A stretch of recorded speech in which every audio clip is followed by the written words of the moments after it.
protection for the vulnerable people among us. And this also includes ensuring the conscience rights of medical practitioners. We have put forward a bill that seeks to do and provide that necessary balance and respond to the Supreme Court of Canada. There will be 6 minutes remaining in questions and comments after the minister's speech following question period. Statements by members. L'honorable député de La Pointe. The honourable member for La Pointe de l'Île. Monsieur le Président, Mr. Speaker, yesterday another vigorous study on the finances of an independent Quebec was presented, and it responds to the arguments put forth by my colleagues who think that they can scare Quebecers by saying that equalization payments would have to be cut if they don't accept Quebec becoming an oil sands highway. This financial analysis shows that once again, by recovering billions of dollars, tax dollars collected in Quebec by Ottawa, not only could Quebec assume all of these expenditures, including old age pension, and they could use this funding to develop its economy based on its strengths, renewable energy, the electrification of transportation and aeronautics. I salute all of the supporters of the Bloc Québécois. This weekend, there will be assemblies across the province, and they will explain that what is beneficial for Quebec is not begging for our own money from Ottawa, but recovering all of our power and our taxes. Colchester. Thank you, Mr. Speaker. The month of May is Brain Tumor Awareness Month in Canada, and it's a time to reflect on and bring attention to the estimated 55,000 Canadians living with a brain tumor. Brain tumors continue to afflict too many Canadians, and particularly hard hit are children and infants. One of those victims was Brandon Dempsey, who passed away at the age of 18 after a long battle to survive. Brandon's incredible determination and courage inspired my motion M235 that passed in this House on February 14, 2007. This motion called on the government to implement a national strategy to count and classify malignant and non-malignant brain tumors, as both can have profound effects. I encourage government to continue efforts to ensure that M235 achieves all the results hoped for by Brandon Dempsey when the motion passed. In the meantime, many other significant advancements have been achieved, and there's great hope for more progress in the years to come. Thank you, Mr. Speaker. Member for Yorkton Melville. Mr. Speaker, a publication by Statistics Canada on family violence states that 11% of Canadian female spousal victims were pregnant during violent incidents between 2004 and 2009. Within this 5-year period, 63,000 pregnant women were violently victimized by their spouse while carrying their child. Choosing to become a mother should be joyful and exciting, but clearly too many pregnant women in Canada are victims of violent crimes that injure the child they carry, jeopardizing a woman's choice to have a family. Cassie and Molly's Law is named in reference to one of the latest murders of a pregnant Canadian woman, Cassie Cake. Cassie was murdered in her Windsor, Ontario home in December 2014 when she was just weeks away from giving birth to her daughter, Molly. This new legislation is precise and robust, amending the criminal code to create a new sentence for crimes against a pregnant woman that injure her preborn children. Cassie and Molly's Law will also codify pregnancy as an aggravating factor. I invite my colleagues to join me in supporting these new protections of pregnancy. Member for Gatineau. Monsieur le Président.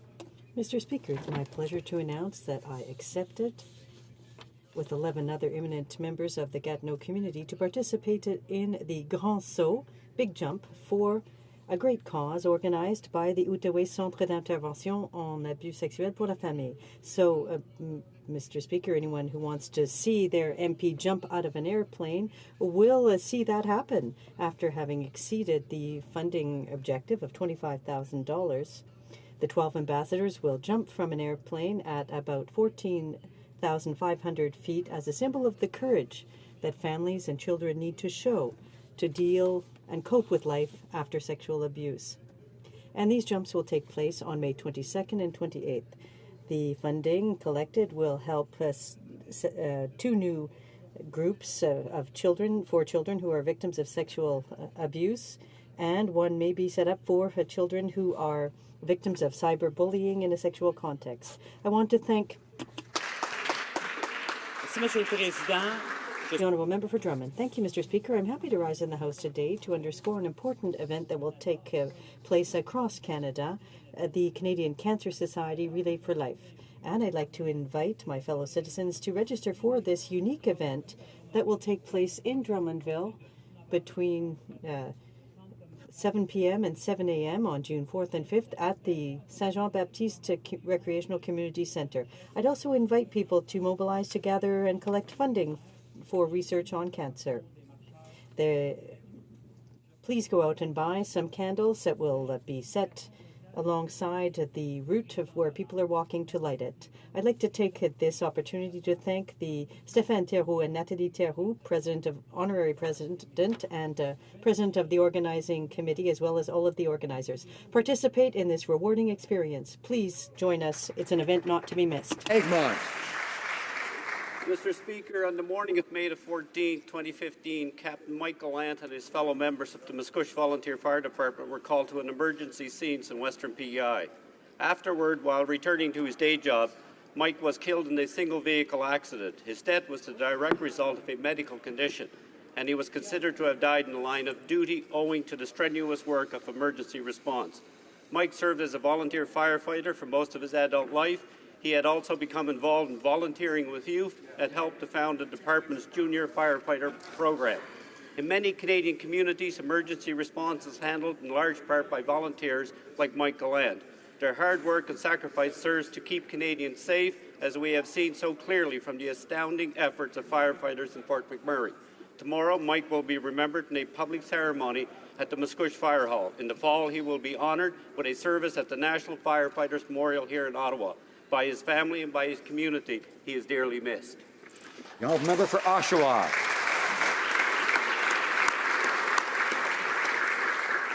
Mr. Speaker, May 9th to May 15th is National Nursing Week, a week that encompasses International Nurses Day and Florence Nightingale's birthday, May the 12th.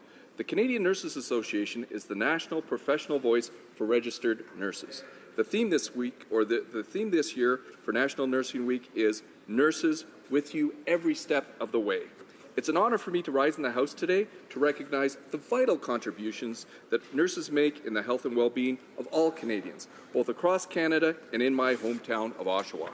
With more than 406,000 regulated nurses across Canada, they are by far the largest group of healthcare providers in our country. Our party supports nurses in their commitment to delivering safe, effective, and quality healthcare. On behalf of all Canadians, I'd like to say thank you to Canada's nurses, nursing students, and our next generation of nurses for their leadership in delivering better health for our nation. Thank you, Mr. Speaker. The honourable member for Louis-Hébert. Thank you, Mr. Speaker. Yesterday was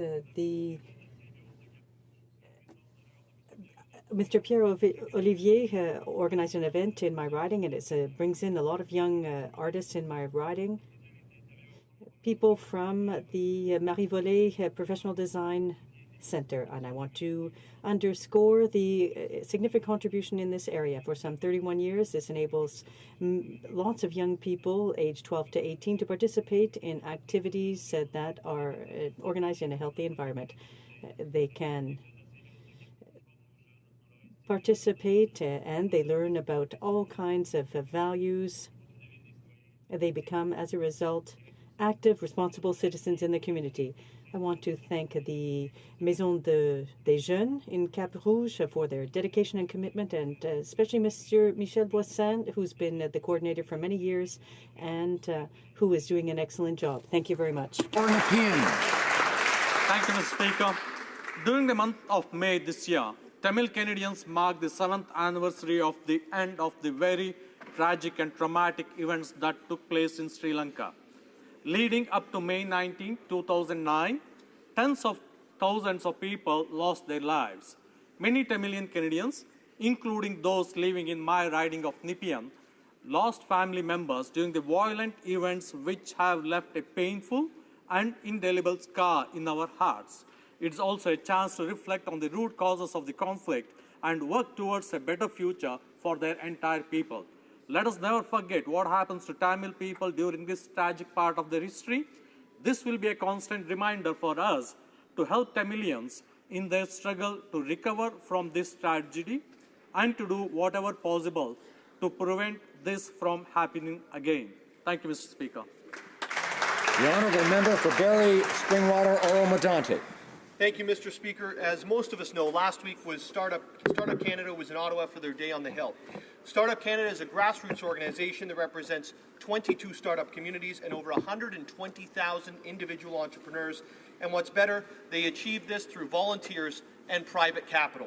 Whether it's developing a new app, creating an amazing product, or reinventing the wheel, entrepreneurs are a big part of driving productivity and innovation in Canada, and for that, they should be celebrated. I'm proud that I represent the City of Barrie, which is one of these 22 startup communities. I especially want to recognize my friends from Barrie, Chad and Sandra Ballantyne, who are part of the Startup Canada delegation. They do incredible work fostering entrepreneurs of all ages and types in the Greater Barrie area. In closing, I want to congratulate everybody from Startup Canada for their successful Day on the Hill, and I want to thank them for keeping the entrepreneurial spirit alive and well in Canada. Hear, hear.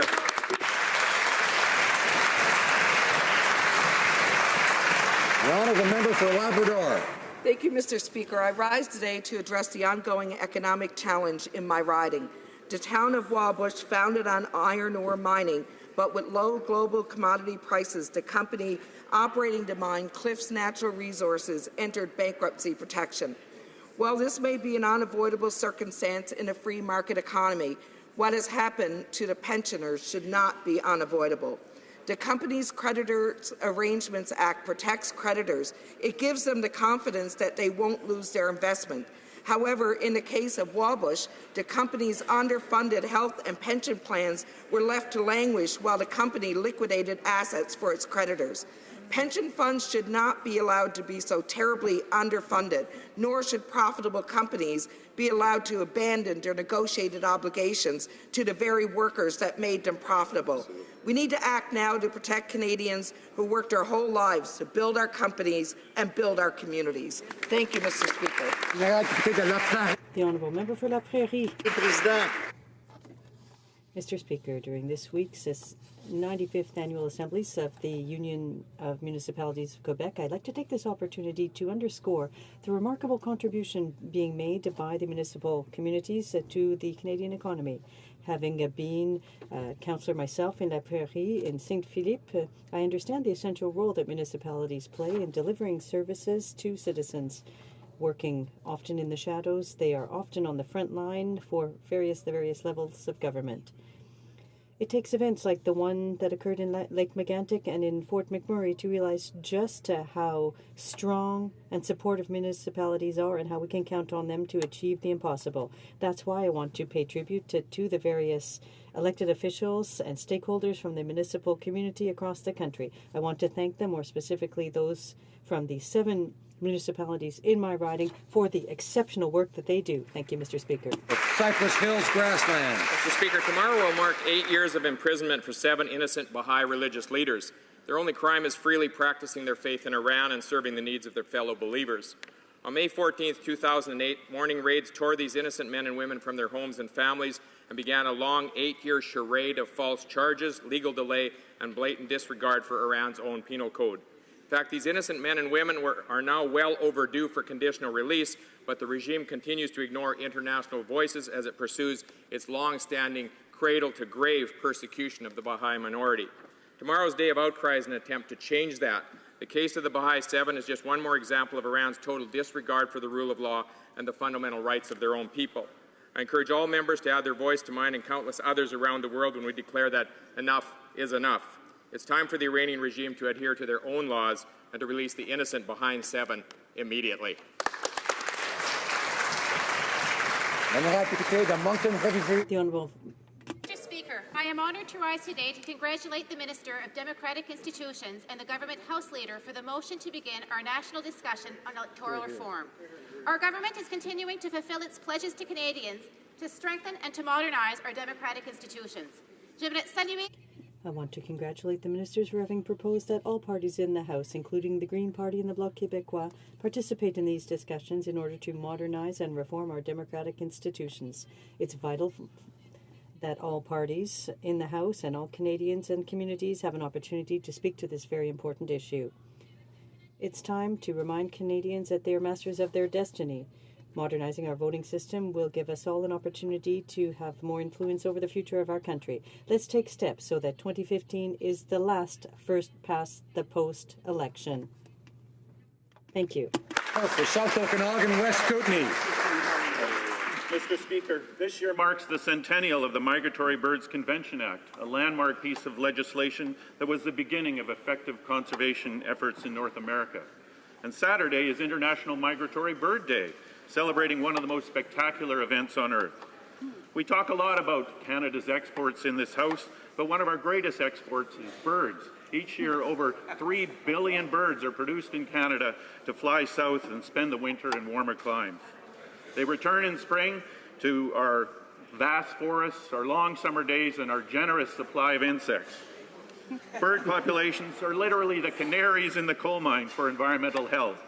But recent studies have shown that almost half of Canadian bird species are declining, and we need to work hard with our neighbours in North and South America to reverse these declines. Tomorrow morning, Nature Canada is hosting a celebration of migratory birds in Brewer Park in Ottawa, and I invite all MPs to join me there to celebrate our birds. Perfect. Halliburton, Kawartha Lakes, Brock. Mr. Speaker, the Finance Minister went to Quebec City yesterday to defend his surplus-slashing, deficit-building budget and delivered a cringeworthy performance reminiscent of the worst wedding speech I think anyone's ever heard.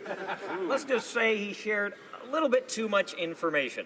But the interesting fact is that when it comes to sharing, specifically on budget transparency, the Parliamentary Budget Officer said that the Finance Minister did not provide enough information. The PBO accused the Finance Minister and the Liberal government of suppressing financial data. He accused them of twisting and exaggerating the information it did provide the Parliamentary Budget Officer, and the PBO said that the Liberals didn't provide them any information for them to judge their projections. Mr. Speaker, this is becoming a trend with this Liberal government. Not only have they misled the PBO, but they have misled Canadians about the fact that Conservatives left Liberals with a healthy surplus, a fact confirmed by his own department officials. Mislead, misdirect, mistakes. Mr. Speaker, meet the new Liberals, same as the old Liberals. The member for Willowdale. Mr. Speaker, I'm honored to rise before the House today to celebrate Asian Heritage Month. I'm fortunate enough, Mr. Speaker, to represent one of the most diverse ridings in Canada. In my riding of Willowdale, generations of Asian Canadians have profoundly contributed to our culture, our economy, and the richness of our day-to-day lives. Asian Canadians have not only made important contributions in Willowdale, of course, but throughout Canada. Asian Heritage Month provides Canadians from coast to coast the opportunity to celebrate the transformative contributions Asian Canadians have made to our great country over the course of many decades. In that spirit, Mr. Speaker, I would like to say in Mandarin, Yang Wo Min Jin Xie Yi Ge Gung Tung De Wei Li. Let us build our collective future together. And in Korean, let me add, Dan Gachi He Bop Shidap. Let's continue moving forward together. Thank you.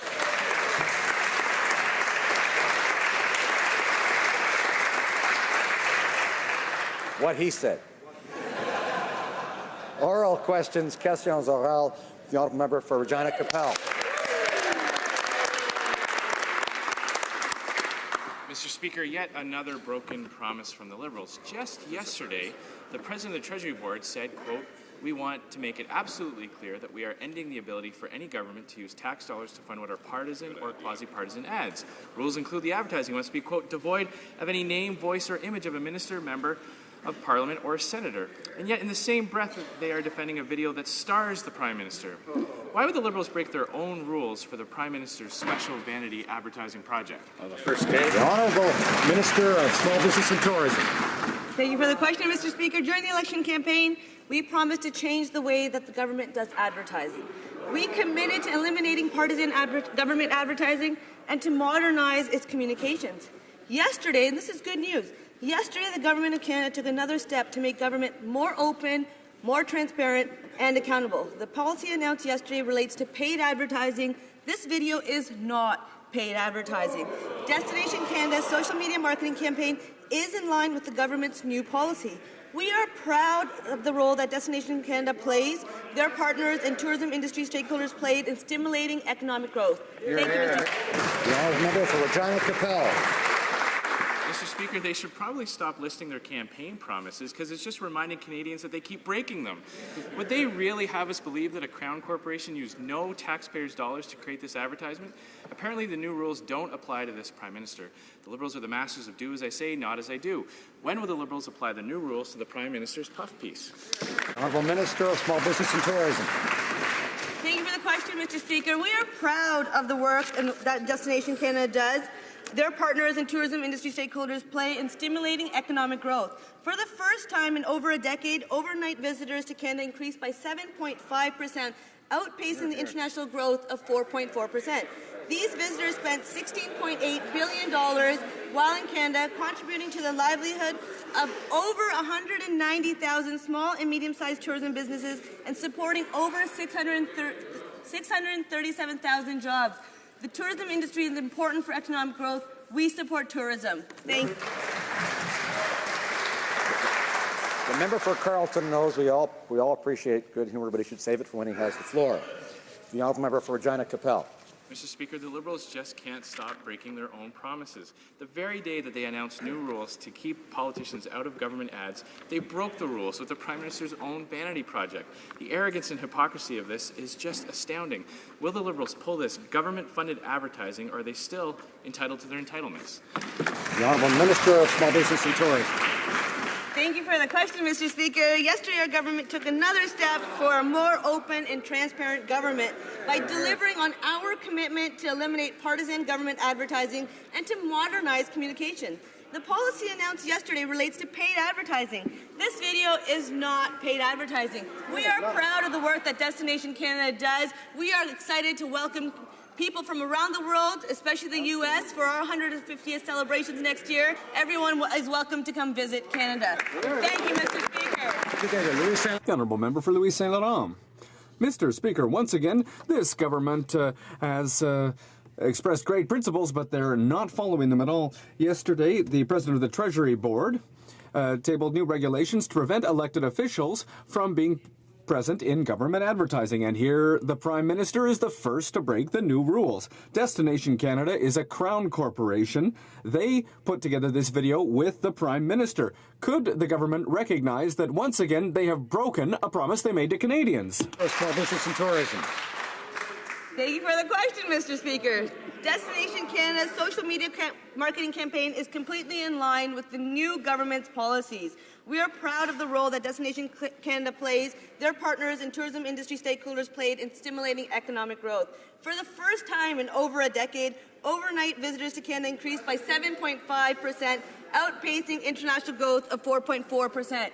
This is an exciting time with huge opportunities for the tourism industry, and I support Destination Canada's independence in choosing the best possible marketing campaign to showcase Canada. Thank you, Mr. Speaker. Louis Saint Laurent. Honourable Member for Louis Saint Laurent. Mr. Speaker, I must recognize one thing. It's good the minister understands advertising principles. She repeats the same thing 3 times over, but that doesn't necessarily mean it's true. The question is clear, Mr. Speaker. Yesterday, the government said that it needs to eliminate all advertising that includes images of MPs, senators, or ministers. But the Prime Minister is still the Prime Minister, and yet he's breaking the regulations established by the President of the Treasury Board. Why is the government once again saying one thing and doing exactly the opposite? That's the Liberal way. Tourism. Thank you for the question, Mr. Speaker. And in all honesty, if they're going to repeat the same question, I'm going to have to repeat the same answer. During the election campaign, we promised to change the way the government does advertising. We committed to eliminating partisan government advertising and to modernize communications. Yesterday's announcement did exactly that. Destination Canada's marketing campaign is totally in line with our new rules, and Canadians will be proud and should be proud. Thank you, Mr. Speaker. The member for New Westminster, Burnaby. Well, they've broken a promise, and the promise comes from the Liberal election campaign. Their platform was clear. They would ensure that government advertising was not partisan, but that's not what they announced yesterday. They've spent millions in government advertising, just like the Conservatives always did. When will the government respect its commitment to Canadians in terms of advertising? Thank you for the question, Mr. Speaker. I encourage Canadians to have a look at the Destination Canada's amazing marketing campaigns. I am confident that they will be as proud as I am of the work that Destination Canada does in promoting our nation, our culture, our diversity, our cuisine. There is so much that our nation has to offer. Yesterday's announcement was a good news announcement for more open and transparent government. Our advertising rules are in line with the commitments that we promise Canadians, and I know Canadians are proud. Thank you, Mr. Speaker. New Westminster Burnaby. All the talking points in the world don't change the fact that they broke their promise, Mr. Speaker. And these weak new rules come with a whole bunch of liberal-sized loopholes. The rules won't apply to taxpayer-funded online promotional videos featuring who? Featuring the Prime Minister. So when will the Liberals admit that this self-promotion on the public dime is not what they promised, not what they advertised last October, and will they now close all of these self-serving Liberal loopholes? Honourable Minister of Small Business and Tourism. Thank you for the question, Mr. Speaker. Yesterday, the Government of Canada took another step to make the government more open, more transparent, and more accountable. We look forward to working with members in this House. The policy announced yesterday relates to paid advertising. This video is not paid advertising. We have a Prime Minister that people want to meet and get to know. This is an exciting time, Mr. Speaker, and we should be proud.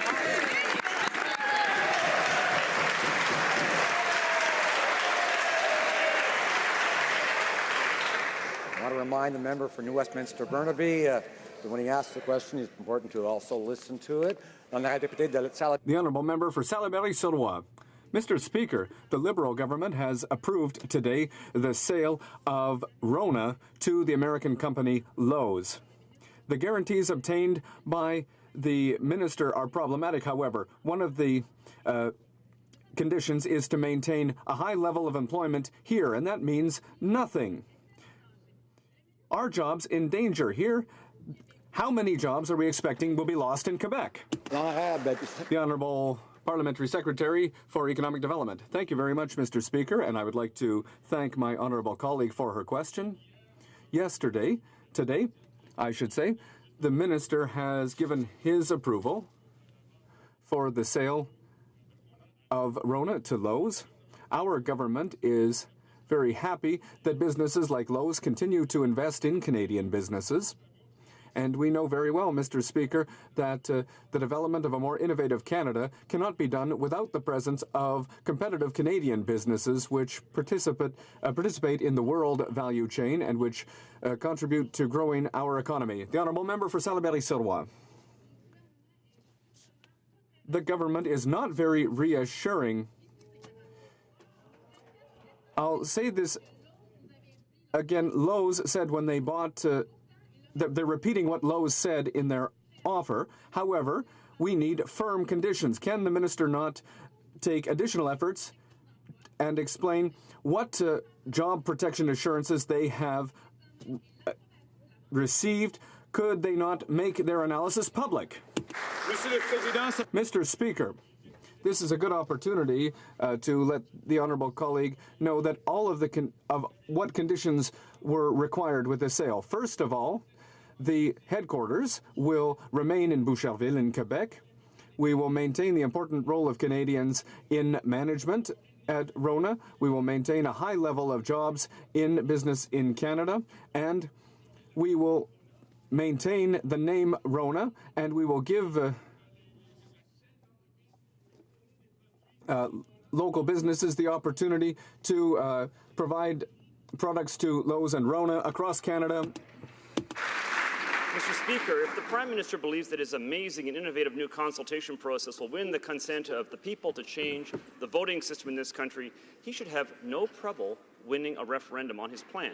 The trouble is that it is not at all clear that he either has that support or ever will have that support. And he wants to make sure that once Canadians find out what his plan actually is, they won't be able to say no.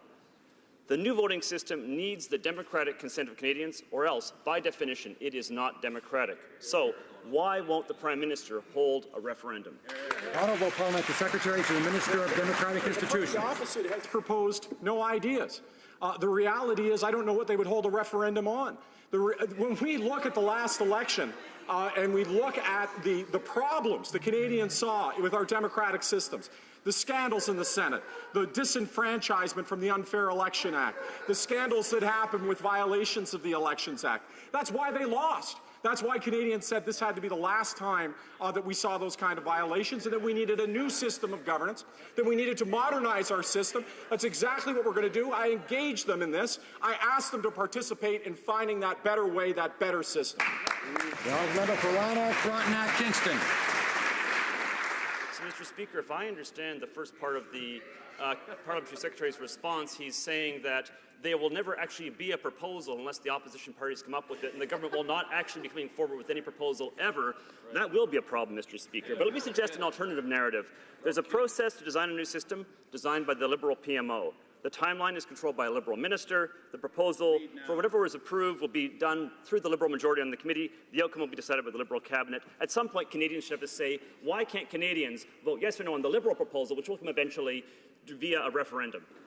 The Honourable Parliamentary Secretary. Well, Mr. Speaker, this is how a proposal is going to come. A proposal is going to come by us engaging Canadians in all 338 ridings, going coast to coast and listening to them, working with the member opposite and all members in this House on compromise and middle ground and understanding how we can modernize this system. I don't accept the cynical approach of the member saying that from the outset that it's impossible to find consensus. I think let's work together. Let's find that better system. Let's make sure that we find that right path, and in doing so, we'll give a better voting system for Canadians.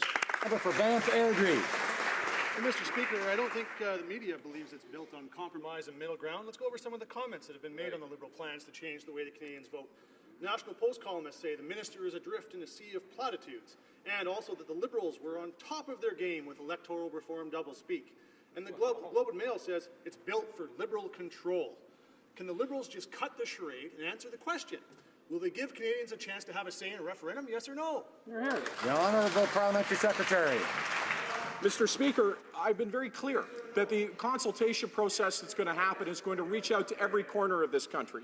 The idea that the only form of valid consultation is a referendum is an interesting concept to hear from the members opposite. They never advocated this policy before. When they created the Unfair Elections Act, it wasn't as if they even consulted in many instances with their own caucus, let alone Canadians. So I would suggest, Mr. Speaker, that they give this a try, that they work on trying to find a better system, that they engage us with a dialogue with all Canadians on modernizing our electoral system and enfranchising Canadians. The honourable member for Banff, Airdrie. We're happy to engage in a dialogue, but Canadians need to have a chance to have their say on whatever the results are in a referendum. Listening to Canadians is at the heart of a healthy democracy. Despite those being the words of the minister, it's obvious that Liberals have no intention to actually listen. The Prime Minister has been quite clear about his preferred voting system, and he's stacked his committee with a Liberal majority. So the fix is already in. If the Liberals were serious about listening to each and every vote, they would give a referendum. Why won't they hold one? The Honourable Parliamentary Secretary. Mr. Speaker, they should try consultations. They might like it. They may enjoy the process of engaging with Canadians and listening and having an exchange of ideas, and that's what this process is about. And I welcome the member to do that. I am yet to hear a single proposal of how they would modernize or improve our electoral system. I don't even know what their question to Canadians would be. So work with us on trying to find that better way, that better system, and making sure that the Canadian population gets the voting system they deserve. The Honourable Member for Lévis-Lotbinière. Mr. Speaker, well, we're far from the so-called sunny ways of the Liberals. It is up to Canadians to choose their voting method and not up to a partisan Liberal committee. Mr. Speaker, why is the government proposing a parliamentary process that's been decided in advance instead of a referendum, which is the best solution? Mr. Secretary. Mr. Speaker, I know the party opposite isn't advocating any new ideas, that they're advancing the status quo. We had a referendum on the status quo. It was the last election. More than 60% of Canadians voted no, that they didn't want to continue with the status quo, that they wanted change. And that's exactly what we're going to make sure happens in this process. And I want to work with the honourable member across. I want to work with all Canadians on finding a system that's going to achieve exactly that, enfranchising Canadians, giving them the power to have their say in a more fair way. I'm excited. Let's work together. The honourable member for Lévis-Lotbinière. Mr. Speaker, once again, the lack of vision from this government is weakening our democracy. Instead, they're proposing a parliamentary process that's been decided in advance by the Liberals for the Liberals. Mr. Speaker, why is the government refusing to hold a referendum on electoral reform? Honourable Parliamentary Secretary. Well, Mr. Speaker, what weakened our democratic institutions, what weakened our democracy, was the violations that we saw, the abuses that we saw, things that we saw in the Senate, the unfortunate scandals that took place with members abusing the Elections Act. That's what they wanted to end. They wanted something different. That's what they asked of us, Mr. Speaker. They asked to end that way of doing democracy and have something more open, more inclusive. And that's the process that we're engaging in. And if the member wants to see that kind of new way, wants to see that stronger democracy, here's his chance. Participate in the committee. Engage Canadians from coast to coast. Let's make it. The member for South Okanagan West Kootenay. Mr. Speaker, fewer than 1 in 10 Indigenous people in Canada have a university degree. This is not because the demand isn't there, it's because the funding isn't there. During the campaign, the Liberals promised to put $50 million into the post-secondary student support program every single year. And how much money was in their budget this year? None. The Liberals promised a new relationship with Indigenous people, so why are they blatantly breaking their promise and failing to support Indigenous post-secondary education? The Honourable Parliamentary Secretary to the Minister of Indigenous and Northern Affairs. Thank you, Mr. Speaker, and I thank my colleague for his questions. We certainly believe that more should be done and could be done in partnership with Indigenous communities to support the success of Indigenous students. That's why, Mr. Speaker, we are working with Indigenous students, parents, educators, and many groups to ensure how we can best do that.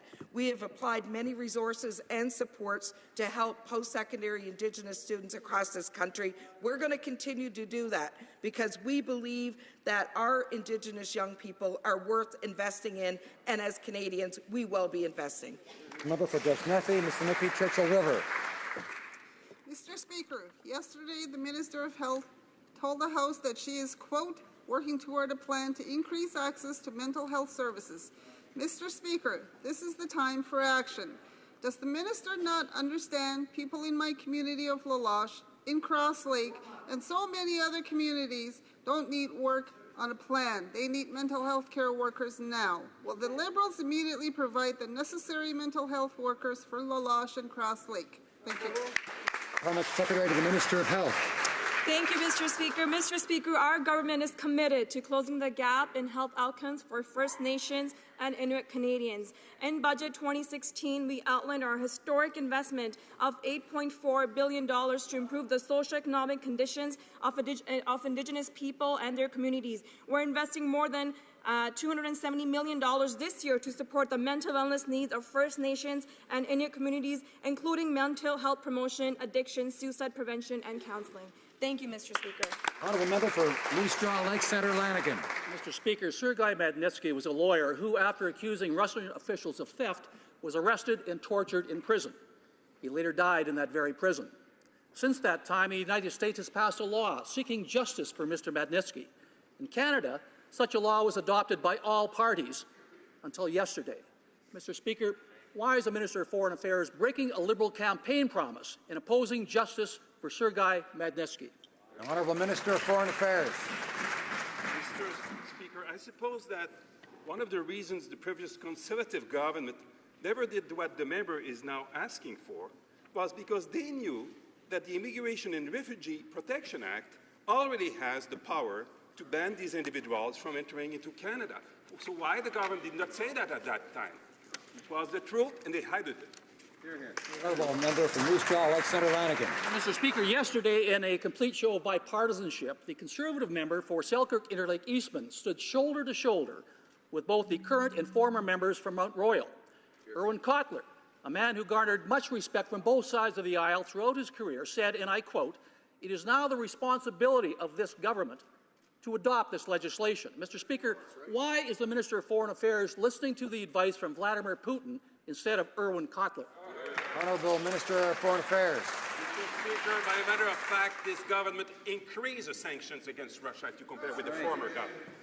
But the fact is that not only the law as it exists would ban these individuals to come in Canada, but regarding sanctions, the Foreign Affairs Committee will be looking at that as part of its review of the Special Economic Measures Act, and this government is looking forward to that study and that report from the committee. For Elgin, Middlesex, London. Mr. Speaker, Bill Browder has been fighting to preserve Saigai-Magnitsky's memory, joined the all-party support for my Conservative colleagues' private member's bill. But he didn't have great things to say about the Minister of Foreign Affairs. When it comes to seeking justice, Mr. Browder said that the minister is wrong and that the lack of action is an excuse. He doesn't care about the morality of this issue. He just doesn't want to rock the boat. It's just another example of the Liberal Conservative so-called responsible conviction policy. Shameful. The Honourable Minister of Foreign Affairs. Mr. Speaker, it's certainly a responsible conviction to do everything we can to be sure that these individuals will be banned in Canada and that the sanctions will be appropriate. And it's why I have proposed a way to do it. The committee has accepted it. And why during 10 years they did nothing? What a double talk, Mr. Speaker. Honourable member for Elgin, Middlesex, London. Well, Mr. Speaker, Mr. Browder also had interesting things to say about the Minister of Foreign Affairs colleagues on this bill. He said that the Minister of International Trade favours it very strongly. Mr. Browder also said, and I quote, "We have had discussions with others in the Cabinet who also said that this bill was a no-brainer." Will the Minister of International Trade stand in the House today and confirm his friend's statement that when it comes to time to vote, she will support our Sergei-Magnitsky Act?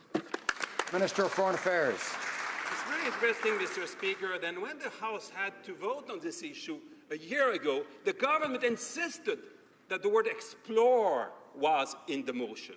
And why the government did it is because the government knew what I'm saying today. The Conservative government knew that the existing law allow us to ban these individuals for their wrongdoing against Mr. Magnitsky. But they did not say that at that time. They were playing double game, not this government. We have responsible conviction and will be always frank about the issues. Member for Edmonton, Strathcona. Mr. Speaker, farmers, especially in the prairies, need better access to interswitching to get their crops to market. This was identified as a key issue in the Emerson report. But extended rights under the Fair Rail for Grain Farmers Act are set to expire August 1st of this year. This means many farmers could lose access to markets this season, which would lead to severe hardship. Will this government commit today to legally extend these rights for fair rail access before the House rises in the summer? The Honourable Parliamentary Secretary to the Minister of Transport. Thank you very much, Mr. Speaker. And we want to talk about grain production. And for the 2015-16 grain shipping year, it's estimated to be the second largest on record. And the performance of the grain handling and transportation system has kept pace or exceeded the record levels of performance seen last year. And given the challenges faced by Western Canadian rail system in the winter of 2013-14, the statutory review of the Canadian Transportation Act was accelerated by 1 year and asked to give grain transportation priority consideration. Thank you, Mr. Speaker. For London, Fanshawe. Mr. Speaker, Bill Browder has been fighting for human rights and justice in memory of Sergei Magnitsky, who was murdered in prison after exposing a tax fraud scheme by Russian officials.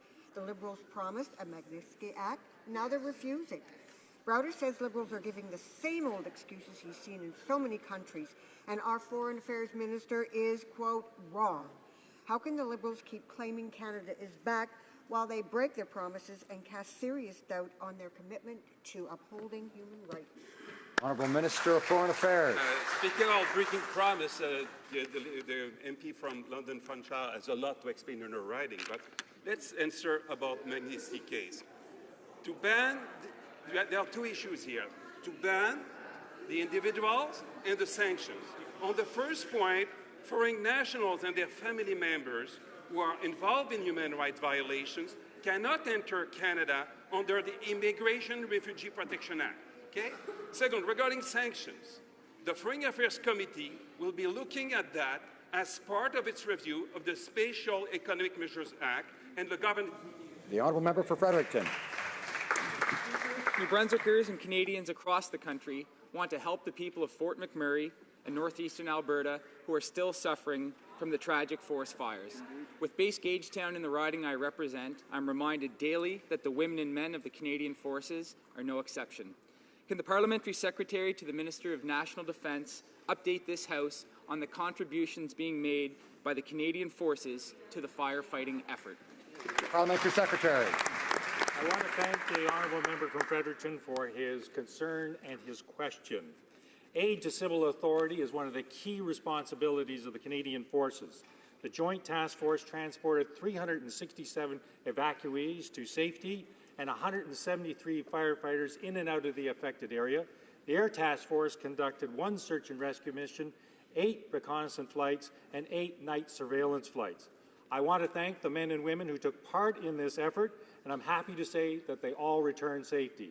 Canadians know that when the Canadian Forces are needed, they will be there for them. The honourable member for Yorkton Melville.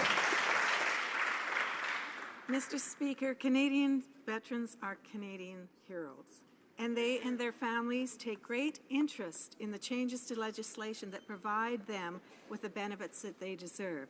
But on the Veterans Affairs Departmental website, the background information on the budget changes for veterans is left blank. Why is the minister hiding information from Canadian veterans?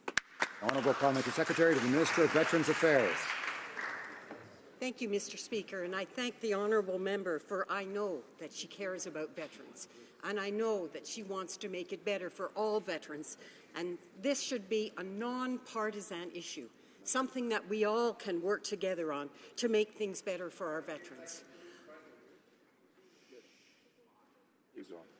So, I will take that into advisement. I don't know about that particular, if there's something missing, we'll go and fix it and we'll make it right. Thank you, Mr. Speaker. The honourable member for Yorkton Melville. Mr. Speaker, I want to say I appreciate that very much, and I do enjoy working with the member.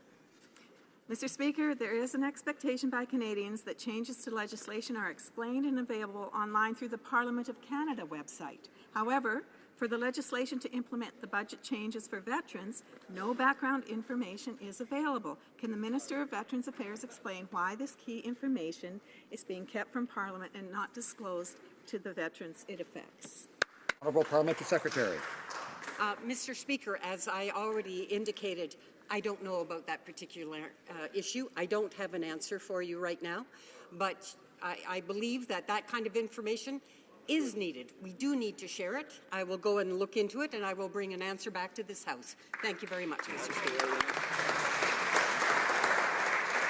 I'm sure the Honourable Parliamentary Secretary meant that she didn't have an answer for her, as opposed to using the word you around here.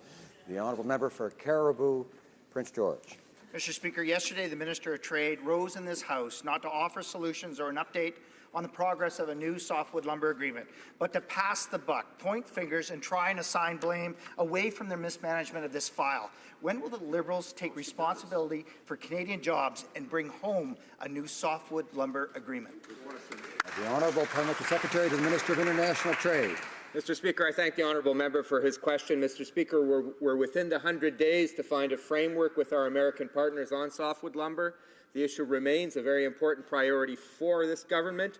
We are aware, we're consulting with industry members, we're consulting with our provincial counterparts, we're obviously working with the Americans. And Mr. Speaker, as the Minister of International Trade said yesterday in this House, it's not just about getting an agreement, it's about getting a good agreement for this country. That's exactly what we'll do. Caribou, Prince George. Well, Mr. Speaker, the clock continues to tick down, and we are nearing the end of going into a U.S. election. Mr. Speaker, that response is simply not good enough. Hundreds of thousands of forestry jobs are on the line. Yet instead of working hard to resolve the softwood lumber dispute, the Liberals are waving the white flag. Canadian companies need this agreement to be signed immediately in order to create good-paying jobs from coast to coast. Why are the Liberals planning to fail by failing to plan? Parliamentary Secretary. Mr. Speaker, the only flag we're waving is the Canadian flag, and we're waving it proudly. We have every intention of coming away with a good agreement with our American partners that serves our industry across this country, as well as the particular provincial industries. We're aware of the various aspects and elements of this file. It's a complex file, but we've been working hard at it since day one, Mr. Speaker. Member for Regina Louvain. Mr. Speaker, since Budget Day, the NDP has been pushing to have all parts of Alberta and Saskatchewan included in extended EI benefits. More recently, even the Conservatives who cut EI have joined our push for fairness. Yesterday, it was revealed that according to the government's own formula, Edmonton and southern Saskatchewan should be included. Why hasn't the government made extended EI benefits available to all laid-off workers in Alberta and Saskatchewan? Honourable Parliamentary Secretary to the Minister of Employment. Mr. Speaker, as my colleague had noted, certainly any sharp, sustained jump in EI numbers in a particular region, the changes have been made, and we were quick and decisive in the 12 regions. Certainly with the new numbers, the spike created by the forest fires in Fort McMurray have again changed those numbers. They are being analyzed, but I'll encourage my member across, stay tuned. The Honourable Member for Drummond. Mr. Speaker, the Liberals have rejected various NDP proposed bills on bilingualism, but now the government is saying that it won't support our bill on bilingual judges. But the government's arguments aren't valid because the government can legislate on this. Will the government show transparency and reveal to the House the legal advice that it has received? The Honourable Minister. Mr. Speaker, the government has nothing to learn from the NDP when it comes to official languages because the official languages are at the heart of everything we do. I have met with communities across the country. We want to help them be able to have communities with vitality, and we want to help minority communities and both official languages communities across the country. Mr. Speaker, during the election, the Liberals promised Canadians $3 billion towards palliative care. Sadly, the Prime Minister's priority is not health care.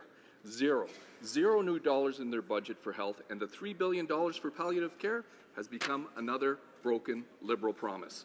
Mr. Speaker, will the Liberals keep their promise to Canadians of $3 billion for palliative care as they rush into their assisted suicide agenda? Parliamentary Secretary to the Minister of Health. Thank you, Mr. Speaker. I want to thank the honourable member for his question. Mr. Speaker, we know there's more to do to provide Canadians with end-of-life care. Canadians have told us they want to stay independent and receive care at home, including at the end of their lives. As part of the new health accord, our government has committed to providing $3 billion over the next 4 years to improve home care, and this includes palliative care. In collaboration with provinces and territories, we will move forward on shared health priorities, including examining ways to integrate and expand access to palliative care at home. Thank you, Mr. Speaker. Thank you, Mr. Speaker. Well, if that's true that the government cares about palliative care, they should have told that to their members on the Justice Committee. This week, the Justice Committee shot down almost all opposition amendments on C-14, including this one, quote, that someone consulted a medical practitioner regarding palliative care options and were informed of the full range of options. So can the minister explain why Liberals shot down a very modest amendment requiring that patients simply be informed about palliative care options? The Honourable Parliamentary Secretary. Thank you, Mr. Speaker. Mr. Speaker, our government has made it clear that when we're committed to making sure that Canadians have access to healthcare services where they need it, and which includes palliative care. We're investing in home care. We have committed to investing $3 billion in home care. We've spoken with the colleagues in provinces and territories to make sure that palliative care is part of that package. We will make sure that Canadians have access to palliative care where they need, and we'll make sure that it is accessible across this country. Thank you, Mr. Speaker. Honourable member for Mr. Speaker, this is a matter of life and death, and Canadians need to know they have options. Because the Liberals have steadfastly refused to support meaningful conscience protection, the situation in palliative care is about to go from bad to worse. Palliative care doctors are speaking out. Many do not want to be involved in assisted suicide. Sadly, some will even leave the field of practice if they aren't given the opportunity to opt out. Mr. Speaker, protecting conscience for individuals and institutions will keep beds open and keep doctors at work. So why did this government reject a meaningful conscience protection amendment? the Honourable Parliamentary Secretary. Thank you, Mr. Speaker. I'd like to thank the honourable member for his question. Mr. Speaker, we know that Canadians are looking to their governments for leadership to advance the availability and quality of palliative care within the broader scope of how we address Canadians' need at the end of their life. This is why we're committed, as I mentioned earlier, to improving palliative care as part of the new health accord, supported by a long-term investment of $3 billion over the next 4 years. Recently, federal, provincial, and territorial ministers of health agreed to work individually and collectively on improving home care to better meet the needs of Canadians. Thank you, Mr. Speaker. The honourable member for Alfred Pellan. Mr. Speaker, the government has announced an ambitious plan for social infrastructure, green infrastructure, and transit. We know that this new funding will be distributed quickly and efficiently because the plan is based on priorities expressed by municipalities. Can the minister tell us where we are at with respect to infrastructure in Quebec? Secretary Parliamentary. The Honourable Parliamentary Secretary. It is a good question. I would like to thank the member for Alfred Pellan, and I want to tell him that I was in Montreal last week with the Minister of Infrastructure, and there are initiatives that are constructive and effective, and I want to say that the Heritage Minister this morning has announced $18 million for Montreal, and we are delivering the goods. Mr. Speaker, it's been months since we've had a jump in EI in Edmonton, and it's been months since this government excluded Edmonton region from the EI extension. It's not an issue of the fire recently in Fort McMurray. We've raised this issue several times with the government. When we finally received a response from the Liberals, it was nothing but a flippant talking point and non-answers. The Liberal MPs from Edmonton have failed to represent their hardworking constituents in the Edmonton region. We know workers in Edmonton region qualify. Why is the minister forcing them to wait for the EI extension? Honourable Parliamentary Secretary for Employment. Thank you very much, Mr. Speaker. As I've said earlier, this government responded quickly to the spike, the sudden sharp jump in unemployment rates in 12 regions in this country. Certainly, as the numbers have increased in the Edmonton area, we know that in Saskatchewan there was a jump of 0.1%. Most of those were in part-time jobs, but that data is fresh. We are analyzing it, and I would encourage my colleague to stay tuned. I have to say that Glengarry Prescott. The honourable member for Glengarry Prescott Russell. Supplementary estimates A, seeking Parliament's approval of important investments in Canadians in their communities. These estimates raise the bar once more on openness, transparency, and accountability. Will the Parliamentary Secretary to the President of the Treasury Board please tell this House about the steps the government is taking to allow Canadians to more easily track how the government spends their money? Parliamentary Secretary. Thank you, Mr. Speaker, and I'd like to thank the member from Glengarry Prescott Russell for his question. We certainly are making progress, and in fact, in this year's supplementary estimates A, there was funding for 33 items that had been announced in this year's budget, and that's compared with 11 last year and 6 the year before. So this is just the beginning.